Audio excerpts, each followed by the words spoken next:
What is good, YouTube, and welcome back to a brand new video. Today we're going to talk about how the Toronto Raptors could change the entire landscape of the NBA if they decided to sell at the trade deadline. As you guys know, the other day, if you watched that Pacers video, we did a Pacers Siakam rebuild, of course, and I kind of want to do that reverse side of this trade in today's video while also adding more to this rebuild. So essentially what we did today is we went ahead and traded Siakam and OG Anunoby, and we have a full new foundation for this Raptors team, which is why the Raptors could change the landscape of the NBA. Before we get into today's video, make sure you guys drop a like in this one and subscribe if you are new to this channel. As always, greatly appreciated. Of course, we're almost to Christmas, which is absolutely crazy. This year is flown by, of course. And one other thing that's really cool is Start Today is actually working in 2K. This is the first time that I've checked in a while because I've always just assumed it wasn't working, and it's working. So Start Today back for you guys that are playing on the obviously PS5s of the worlds and the Xbox Series X's and all that. So if you've not checked if Start Today is working, it in fact is. So let's talk about what we did today, though. So let's talk about it. So if the Raptors decided that they finally are just going to sell their pieces at the trade deadline, I did a couple trades with OG and Siakam that I actually think could make some sense, and I don't think they're out of the realm of possibility. So let's just get straight into it. So let's start with the easier one. So first and foremost, OG heads to Indiana for Benedict Mathurin, basically. So no picks involved. Basically, the Pacers get a 3-and-D wing like they want, and OG Anunoby. Benedict Mathurin is part of the trade, and that's what the Raptors settle on. No picks. TJ McConnell is in there, a salary filler. Garrett Temple is heading back as well. So that is the simpler trade. I don't know if the Pacers are willing to move Mathurin or Jarris Walker for OG or Siakam. I definitely think that's what Masai is going to ask for, and we all know Masai is a hard negotiator. So I don't think the trade gets done unless Mathurin or Jarris Walker in the trade. And if I'm Toronto, I'd rather have Mathurin because Jarris Walker, of course, not really sure his fit next to Scotty Barnes. But Benedict Mathurin, I think, would fit like a glove. On the other hand, we have a little bit more of a complicated trade. It's a 3-team trade. So Siakam finally lands on the Atlanta Hawks. But for the Hawks to do this trade, they have to send out Capella. I don't think Capella makes a ton of sense going back to Toronto. So what we did is we flipped Capella to the Clippers to get themselves an actual big man. So the Clippers, keep getting better. Basically what's going on here is Kobe Buffkin. That was said that was like the holdup when this trade originally couldn't go down, as the Hawks were hesitant to give up Kobe Buffkin. So he actually is in this trade, heads to Toronto. DeAndre Hunter is heading to Toronto. We get that Kings pick. We get a couple seconds from the Clippers, and we get PJ Tucker, a salary filler, and then Zubac is heading to the Hawks. So basically, the Hawks get themselves a backup 5 while the Clippers. So it's kind of a complicated trade. Otto Porter and Flynn are kind of in there, salary filler, obviously. Although Otto Porter is a really nice throw-in for the Clippers, I'm not going to lie. And then Kobe Buffkin, of course. So basically, as a Raptors GM today, Kobe Buffkin, DeAndre Hunter, the Kings pick, and also a couple seconds plus PJ Tucker salary filler is what we're netting for Pascal Siakam. So those are the true trades that I did. I think that could I honestly think that they could change the entire landscape of the NBA if something like this were to go down. And I don't think that 3-team trade is out of the realm of possibility, because obviously Capella I don't think makes a ton of sense on the Raptors, but if it was flipped to a team like the Clippers, for instance, that could be a lot of fun. So now this is what our team is looking like. We have Barnes, we have Mathurin, we have Kobe Buffkin all the way down here. So unfortunately, Kobe Buffkin's only a 72 overall. Same thing with Grady Dick. But we have ourselves a very young, nice rotation, which I'm feeling very good about. So what we're going to do is we're going to send Kobe Buffkin down to the G League. We're going to do the same thing with Grady Dick. And we're going to roll with the guys we have right now, of course, for the rest of the season. So Mathurin and Barnes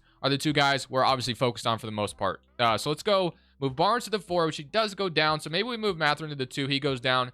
We're just going to have to eat whatever. So we'll go ahead. Barnes going to small forward, and then Mathurin going to shooting guard. So we'll just do that, and we'll have that going for us. So rotationally, you now have McConnell, Mathurin, Barnes, Tucker, Jakob Poeltl, DeAndre Hunter, Dennis Schroeder. So honestly, I think we're going to fix this rotation quite a bit, because obviously I don't really want to start TJ McConnell over Schroeder.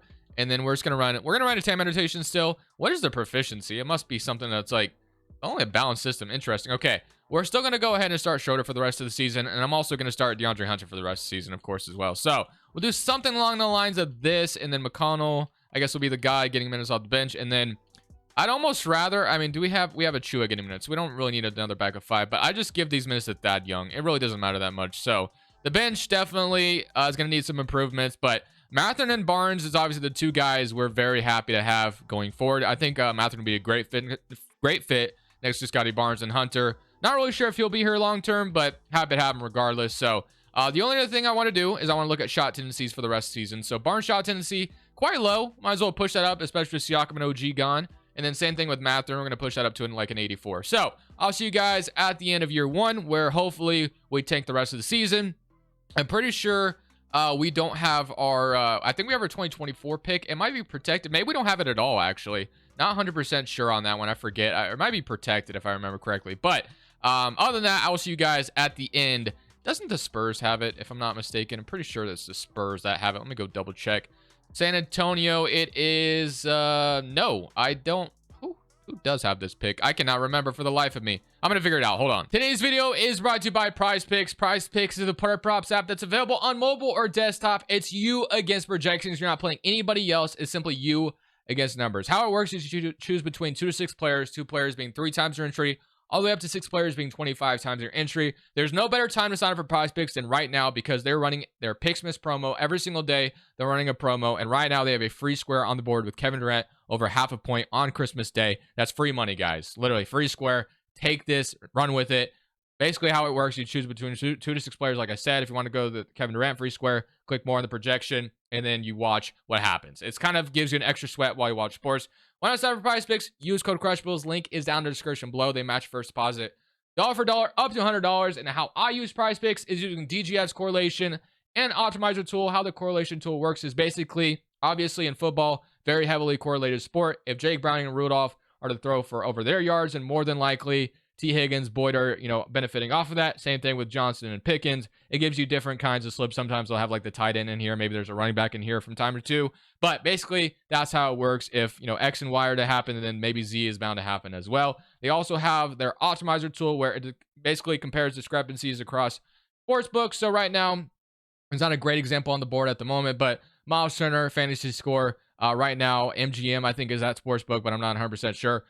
Prize Picks is listing at 34. And then obviously you got MGM, I believe, which is that, I believe that's Sportsbook. Not that it really matters, but they're listing at 32 basically. But if you go, and I'll show you guys an example right now. So I will show you an entry I have at the moment. So this is what I got off the optimizer tool. So let's look at this one.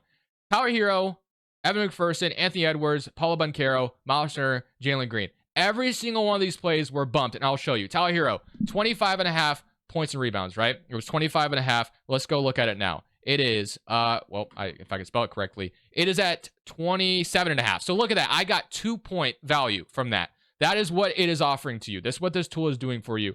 These plays get bumped quite a bit. It's just a game changer, man. It really is. So I have it at 25.5. It's been bumped to 27.5. So I got a really good discrepancy across there. Same thing with Evan McPherson. If we go to Evan McPherson, let's go take a look at his kicking points now. I can't type for the life of me, but it's at 7 now. I have it at 6.5. Literally every single one of these I can show you. Jalen Green, let's see what he's at now. Jalen Green, same thing. I have his points, rebounds, and assists, 25.5. I have it at 24.5, if I'm not mistaken, right? Is that correct? Yeah, 24.5. That's basically what it does. This is what the optimizer tool does. It gives you the plays in your face, and these plays get bumped all the time. You're getting value, and that's the name of the game in EV. So if you guys want to check these tools out, link is down in the description below. Sign up for Prize Picks, sign up for DGF. But thank you to both Prize Picks and DGF for sponsoring today's video. So at the end of the season, Giannis wins MVP. Rookie of the Year goes to Victor Wembanyama. Russ, Sixth Man. Giannis Defensive Player. Christian Brown, Most Improved. And D-Book is your Clutch Player of the Year. And Adrian Griffin is your Coach of the Year for the Milwaukee Bucks. So using Star today, those things look a little bit different, which is fun. But Giannis, Luka, Jokic, Embiid, Shea is your All-NBA first team. Here's your All-NBA second, All-NBA third, offensive first team, and all defensive second team. So as far as who had our draft pick, it actually was on the 76ers. I'm not sure why. I was right about it potentially supposed to be on the Spurs.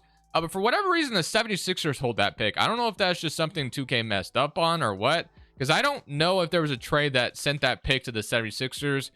I'm not sure. Not 100% sure. Maybe there was, and I'm just not thinking of it. But regardless, here's how the stats went for the rest of the season. Barnes averaged 19, 16 from Mathurin, 13 from Hunter, 11 from Schroeder, 11 from Gary Trent. So we also extended Gary Trent at the extension deadline, which is great. And I actually wasn't paying attention to what we finished up as, but obviously with our pick being top 5 protected, well, we're in the play-in. Wow, that's not great, but whatever. So we may not get our first round pick this offseason, which sucks, but we are going to get eliminated. So we are heading to the lottery. Maybe we get some lottery luck and jump up in the top 5. It's actually top 6 in real life. It's supposed to be on the Spurs, but again, not sure why the 76ers hold it, but that's just what it is. So you got the 76ers and the Clippers. James Harden versus his former squad. And the 76ers are going to go on to win the championship. Joel Embiid is your finals MVP. Retirements, LeBron James is going to try to retire. I'm going to override that just one time. Let's go to the lottery. So, as I said, our pick in real life is top 6 protected. It is projected, we're projected the Kings pick, but it's lottery protected, so unfortunately, we're probably not going to get it. And then as you guys can see, our pick is projected number 8. For whatever reason, the 76ers have it. I have no idea why. But let's go ahead and see if we get lucky and it jumps up into the top 6. And we are going to not get lucky. So, the 76ers get the 10th pick, which it should be on the Spurs, if I'm not mistaken. But maybe someone could correct me down in the comment section below. But I can't find a trade where the 76ers got that pick from the Spurs. I have no idea where that would have happened, but maybe it did. So, enough talking about it, though. We're not getting the Kings pick either, which really sucks. So, instead, we walk away with no first-round picks in this draft, which sucks. It's not the best draft class anyway, so it's not the worst. Or it's not the end of the world, but, you know, it would have been nice to add another young piece of the puzzle here, but it is what it is. So, we're going to hire our coaching staff and have that figured out, and let's go to draft night. So, again, just double-checking. Don't think I have a first-round pick at all in this draft, and I am correct on that. We have a second-round pick from the Jazz, from the, I believe, the trade we just made, that 3-team trade. So, let's just go ahead and draft whoever we're getting at number 10 in the second round. So, number 10, second round, we got Trey Alexander. We have Barbercon Miller. I don't know anything about the guys left on the board, but I'm going to go ahead. I could take Bronny James, I guess, if I wanted to. I'm going to take Miller, though. 6'11" forward. Why not? Or yeah, 6'11". I was about to say, did I read that wrong? But yeah, we got him. Player. We're going to assign him. Player options, Benedict Mathurin accepting, and then qualifying offers. Achua, I wouldn't mind bringing him back. So, free agency. Don't know if we have any important free agents to worry about. Achua is the only one.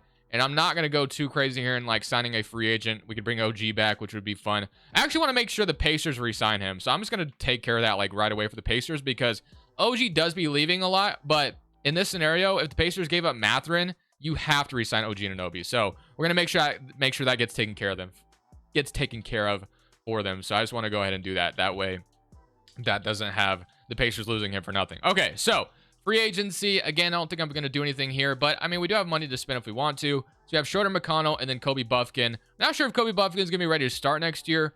McConnell and Dennis Schroeder are two guys that I'm not like committed to long term. They're fine to have right now, but I almost would rather sign a point guard in free agency and just like get rid of both these guys, but we'll see. Mathurin, Gary Trent, and Grady Dick. I'm ready for Grady Dick to contribute next year if he's ready to. Hunter, McDaniels, and then we got Chris Boucher, and then Jakob Poeltl is still our 5, which Jakob Poeltl is someone we also could move as well right now, which I wouldn't be opposed to it. As far as, you know, who we could sign in free agency, you see like Claxton as an option, but I'm not like in a huge rush to like sign a big free agent. Like the one free agent I was kind of looking at here was like Emmanuel Quickly. I think he'd be kind of fun to have on this team next to Scotty Barnes. I think he'd fit pretty good as well. So yeah, actually I'm going to go ahead and offer Emmanuel Quickly a contract. This is going to be without, you know, obviously trading anybody away just yet, but I think Quickly would be a great fit. He could be our starting point guard going forward. So Quickly, Barnes, and Mathurin, I kind of like it. So we do have to renounce Chua to do it, but I'm going to try to avoid that and dumping McConnell, Boucher. Like we can dump some of these guys that we're not going to need, especially since they're expiring contracts. I think there's a lot of teams that wouldn't mind like a TJ McConnell as their backup point guard as long as I don't have to take any salary in return, which isn't going to be the easiest, you know, thing to find, but we'll try. So we got the Rockets offer me Landale. You know what? You keep Landale and you just take McConnell straight up, and then you know, allow me to not renounce Achua, and we could be good. So Quickly is coming to Toronto. We offer him a bag, and then we can also re-sign Precious Achua, and we can feel good about that. So free agency feels good. We like how it went, and we're happy. So now we have Emmanuel Quickly, Schroeder, and Kobe Buffkin. We might send Kobe Buffkin for another G League stint, and then if he's ready, we can trade Schroeder at the deadline next year. Gary Trent, Benedict Mathurin, Hunter. I think what I want to do is move Hunter to the 4. He's probably going to go down in doing this, but I want Grady Dick to play next year.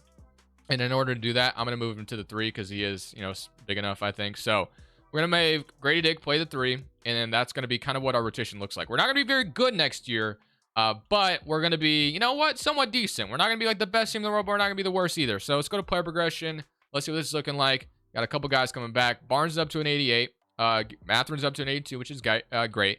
And then I'm more worried about what Koloko and Grady Dick did. So Grady Dick is up, and then Koloko's up to 74. So yeah, or sorry, Buffkin's up, and then Chris Koloko's up as well. But I'm probably going to send Kobe Buffkin to the G League for another stint, and then next year he'll be ready. That's kind of where I'm at. So we're going to go into next year, not expecting much. We just made the play-in last year, which was great, but I think we kind of overachieved a little bit. But I feel good about the direction we have settled. I think Barnes, Mathurin, and Quickly is a really nice foundation. We don't really have our big set up yet. We don't really have a power forward in the center of the future, but we can always move Barnes to the 4 if we need to. And who knows? Maybe we're really bad this year. We walk away with a nice lottery pick in this coming draft. So I do have to renounce or release someone, so I'm going to go ahead and do that with Noel. But Power King is going to last 15, so they're not that low on us as a squad. So taking a look at the team, Quickly, Mathurin, Barnes, Hunter, Jakob it's a solid team in Toronto, but it also feels a lot better than obviously having like OG and Siakam and expiring contracts and not sure what you're going to do with them. Schroeder, Gary Trent, Achua, and then Koloko, and then Boucher. So yeah, not bad. Guess that leaves Grady Dick and Buffkin out of the rotation. So you know what? Both of them can go to the G League for one more year, and they'll be ready next year to be like high value contributors. So we'll do that, and I'll see you guys at the end of year 2. If I do stop at the trade deadline, I will show you. There is a possibility I decide to do so. All depends on how the team's doing, but hopefully this team is overachieving a little bit, or maybe we're bottoming out and we're a lottery team. That's fine as well. So we're at the trade deadline, as we're actually one game over 500, but one thing I wanted to do is trade Schroeder. I want to go ahead and trade Dennis Schroeder away. He's having a pretty solid season with 9 points and 5 assists. His efficiency isn't bad either. He's on fire at the moment, but he's an expiring contract. I don't really see myself resigning him. I'm kind of hoping Kobe Buffkin will be, the guy next year. So what we're going to do is send Schroeder out. I don't even care what we get. I just want something for him. So Schroeder, thank you for your services, but you're an expiring contract, my friend, and I think it's time we move on from you. So just sign Quickly. Kobe Buffkin, we're, excited about next year.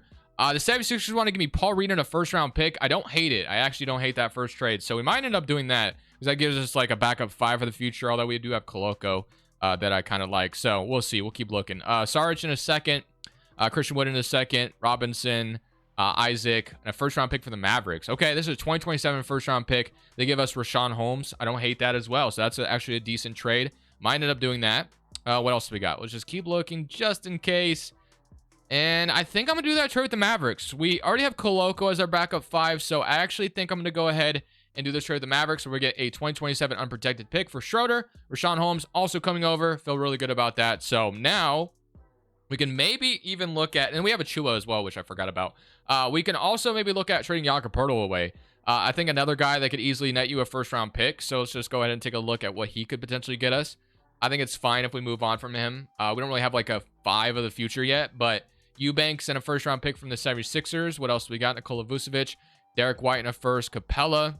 As long as I can net a first, I think for Jakob Poeltl, I'd feel really solid about that. I love how the Jazz are offering me Walker Kessler. If I was like, trying to be unrealistic, like, and maybe some of you think I have been already, but I'm trying to be realistic in this video. But I think this one's a little too crazy. I don't know why the Jazz would do something like that. Rui Hachimura. What else do we got? Isaiah Stewart in a second. I'm not really seeing anything that makes sense. I mean, this one actually was the best one, where the 76ers maybe view Jakob. I mean, we're getting a first for Jakob Poeltl. I think we do this. Let's just not even hesitate. Let's do it. So our center rotation is going to be a little funky, but it's fine. Eubanks, Koloko.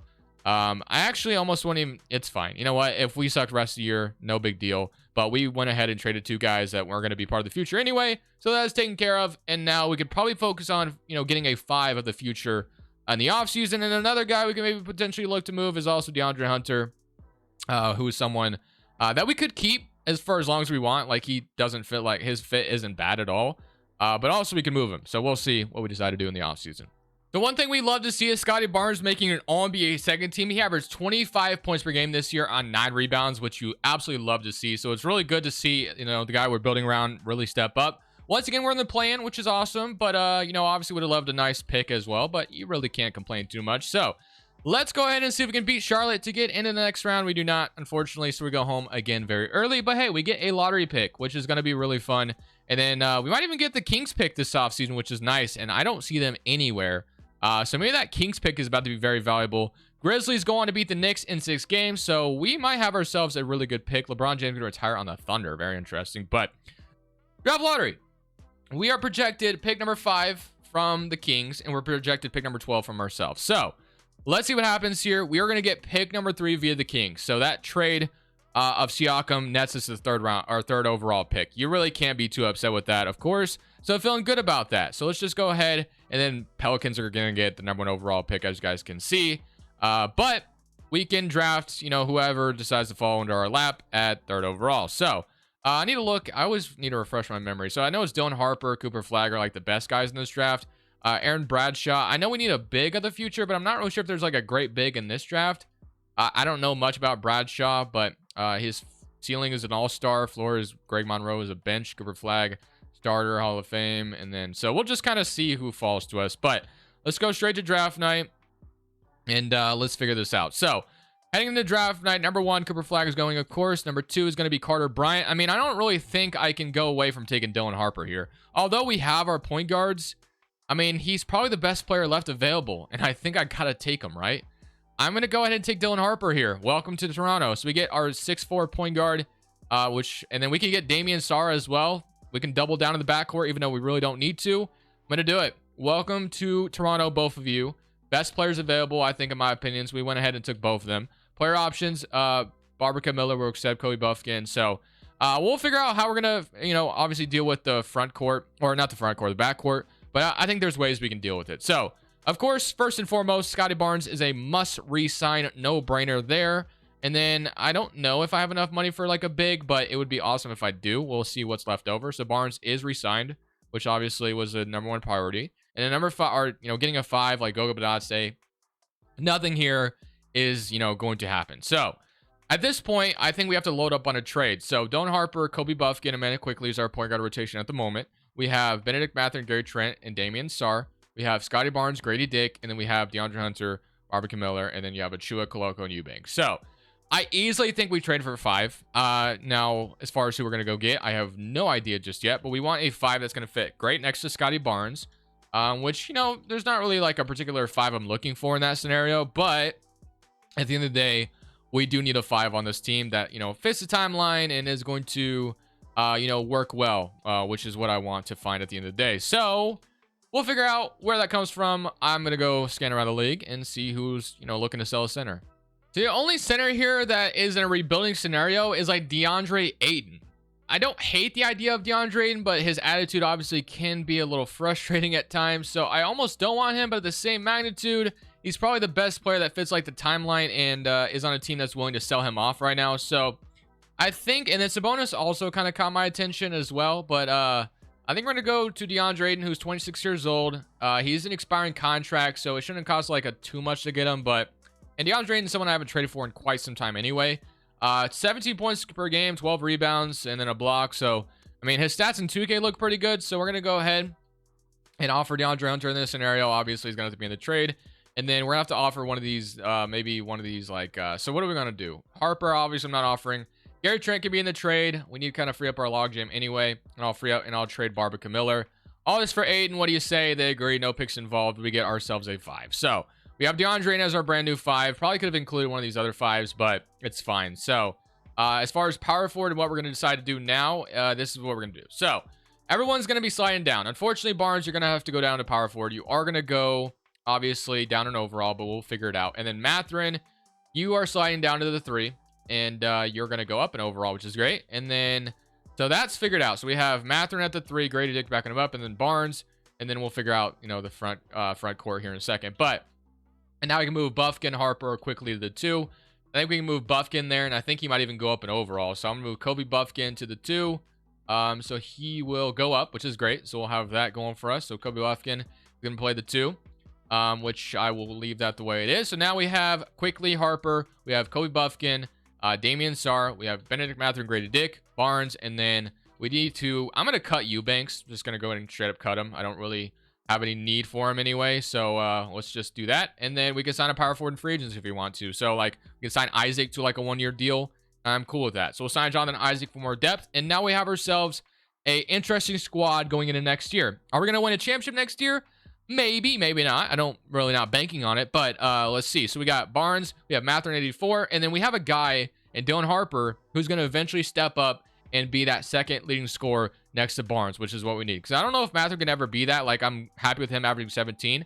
But other than that, I don't really know if he's going to evolve into like a 25 point per game scorer. Well, where I know Harper out of that draft class can definitely do it. So I'm feeling good about the direction of this team. Now it's just a matter of time and patience and to figure out if this is going to work. So let's get into next season. I mean, I wouldn't be surprised if next year we're a playoff team. We've been a play-in team twice in a row. I think the team's gotten better. Aiden should help out a lot as well. So let's take a look at what this rotation is about to look like. So Byron's going to land us 9th overall. Proficiency is 3.5. Can we be a 4-star anywhere? We cannot. So we'll leave it at a balance, but this is what it's looking like.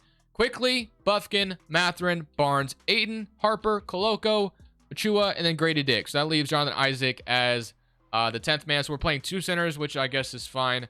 But I'm also going to send Damian Sarr to the G League because we might as well at this point. So we'll see how this goes. Bench utilization, we might even shrink it down to 40. And I'm actually just going to go to an amateur rotation right away. And then one thing we will do is I think I might have... no, I'm just going to leave it. I'll just leave it the way it is. I mean, we could just move Achua to the 4, maybe. I mean, we can maybe get away with it. So he stays the same. But that way we have him playing power forward minutes instead of like center minutes with Koloko. That will be our rotation. So... should Kobe Buffkin be the starting 2? I'm not 100% sure, but we'll give him a chance. We'll see how he does. I'll see you guys at the end of year 3, and hopefully we are a top team in the Eastern Conference, at least top 6, and making it in the playoffs. Luka Doncic wins MVP, Cooper Flag Rookie of the Year on the Pelicans, Asar 6-man, 80 defensive player, Amin Thompson Most Improved, and Garland Clutch Player, and Jack Vaughn is your Coach of the Year for the Nets, and Hobson is your executive, and then yeah, so... All-NBA first team. I assume we get Barnes on here. Once again, he does make All-NBA second team, averaging 26 and 10 still. So, man, it's just on a mission. All-NBA third team, all-defensive first team, and all-defensive second team. So, we ended up as the second seed in the East. So, things turned out really well. If we take a look at the player stats, you had 26 from Barnes, 17 from Mathurin, 15.5 from Harper already, which is really good sign as a rookie. Kobe Buffkin averaged 14.5 as well, 13.5 from Quickly, 13 and 10 from DeAndre Ayton. So, really solid team. And now I don't know if we're going to win a championship this year, but we're on the right path to doing so. So let's see if we can beat the Pacers, which hopefully they kept OG. They did, which is awesome because obviously they also got Alex Sarr, which is really nice. But Halliburton, Bruce Brown, OG, Jarris Walker, and Alex Sarr. It's a really solid team in Indiana. And of course, Miles Turner as well. And then quickly Buffkin, Mathurin, Barnes, Ayton, Dylan Harper, Koloko. So let's see how we match up. Let's somebody come around against them. And we are going to go down 2-1. Okay. Let's just fix our rotation and see if it needs any adjustments. Can we even it up? We can. All right. Can we go up 3-2? We can. Can we beat them in 6? No, we're going to a game 7 with the Pacers. Okay. Let's see if we can, win game 7 at home and get to round 2. This is only our first year of being a maybe legitimate contender. So I guess I wouldn't be too upset if we lost, but I would feel really good if we also won. So it's looking good so far as long as we hang on to the lead, which we do. We beat them by 5 in this game 7. 33 from Mathurin, 20, and then 20 and 14 from DeAndre Ayton. And now we draw the Cleveland Cavaliers, who, of course, have Garland, Mobley, Allen. They no longer have Donovan Mitchell. They have Jordan Hawkins as a replacement. He's averaging 17 in the playoffs for them. So let's go ahead and see if we can take down the Cavs. They're never easy to beat, as we know.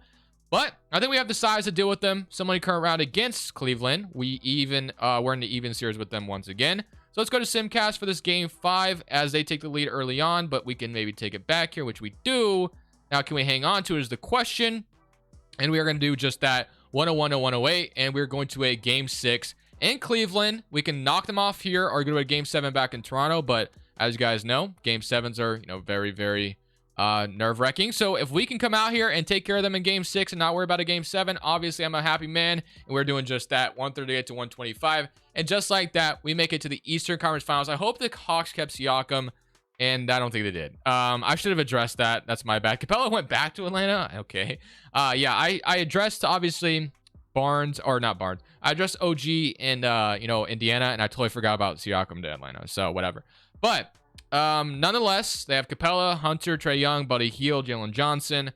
They have a solid team. Somebody current round against them. They're up 3-1 on us. Wow, I did not expect them to jump up that big on us. But let's see if we can come out here and win this one to maybe force a game 6. And then you never know what can happen, but it's not looking good for us. So we get all the way to the East Conference Finals, and this team isn't even fully developed yet, which we might not be done. We might push them at the... No. Okay. So, very solid. Eastern Conference Finals appearance. Unfortunately, lose to Atlanta. The Thunder were awaiting us, and the Hawks going to win the championship. So we lost this even eventually went on to win the championship. They did it without Siakam. Nice. Okay. I mean, this team should only get better, right? Like, the progression for Dylan Harper is probably about to be pretty crazy. Like, this team is only about to get better, which is why I'm not even too upset. We get all the way to the East Conference Finals, and we have another, spark under us. So, coaching staff's completely full. We don't plan on changing that. Let's just go straight to player options, and let's see what our options are once we get to this point. So, Kobe Buffkin, Grady Dick, of course, accepting both of those. Qualifying offers, Benedict Mathurin, no-brainer, must resign him. And then Aiden's also free agent. I'm hoping Aiden is not asking for too much money. It's really going to upset me if he is. I gosh, 35 million. I don't really want to resign him to that, but I feel like Aiden, once he gets off the contract he's currently on, there's no way anyone's giving him a max contract ever again. But unfortunately, I do want to keep him, so I guess I'll give this to him. I don't love it, but I feel like in the next 2 years we'll win a championship, and then we're obviously going to resign Mathurin. So DeAndre and Mathurin, bring them back. I hate giving Aiden that much money, but whatever. So we do have money to sign like another good player if we wanted to as well, which we want to is the question. I kind of like the team we have, so I'm not going to sign anybody else. Let's just go straight to player progression. I'm hoping Harper might even, quickly can move back to a 6-man role, and Harper could be the starting point guard next year probably. So Harper is up to an 83, which is fantastic, up 4 overall, and then everyone else developing. Even Kobe Buffkin's up to an 81. So all really solid. Damian Sarr, also someone I forgot about, might be able to contribute this year as well. So we're going to next year, hopefully, with championship aspirations. We made it to the Eastern Conference Finals. Of course, after that, you want to take another step. So proficiency is 4-star balance now, and here is rotation. So they actually still want to start quickly, which is fine. Buffkin, Mathurin, Barnes, Ayton, Harper, Grady Dick, Achua, Koloko. That is your rotation. I will see you guys at the end of year number 4, where hopefully we are a top team in the East once again, but maybe this time hoisting that trophy at the end. Scotty Barnes won't stop making All-NBA second teams, but obviously we're very happy to see it, and we are the second seed in the East once again. Indiana's up top, which we were able to take them down last year, so hopefully we can do that again. But 26 from Barnes, 17 from Harper, 16, 16, 13, and 12. So obviously we're looking to see if we can go all the way to the finals this year around. The 76ers, they still have Maxey and Embiid, but the rotation has maybe gotten a little bit worse. Levert and Kispert aren't bad. They have Isaiah, but obviously they're the 7th seed for a reason, so hopefully we don't, lose to them, as we are going to sweep them. So we're off to a great start, take care of the Sixers pretty easily, and now it's time to see if we can beat Detroit. So Detroit's got Collier, Reeves, Jimmy Butler. They no longer have Cade Cunningham. They have Siakam and Jimmy Butler instead. Very interesting. No Jaden Ivey either. Very interesting Detroit squad. Somebody come around against them, though. We're in an even series with them. Indiana gets knocked out in round 1, so they were the first team in the East. We are in a tough one against Detroit here, but if we can win these 2 games, next 2 games, we're going to the conference finals once again, which we win in game 5, which was huge, and now it's time to see if we can go win game 6. Scotty Barnes was amazing. Game 6 in Detroit. Not really looking forward to a game 7, so if we could just take care of them here, that'd be phenomenal.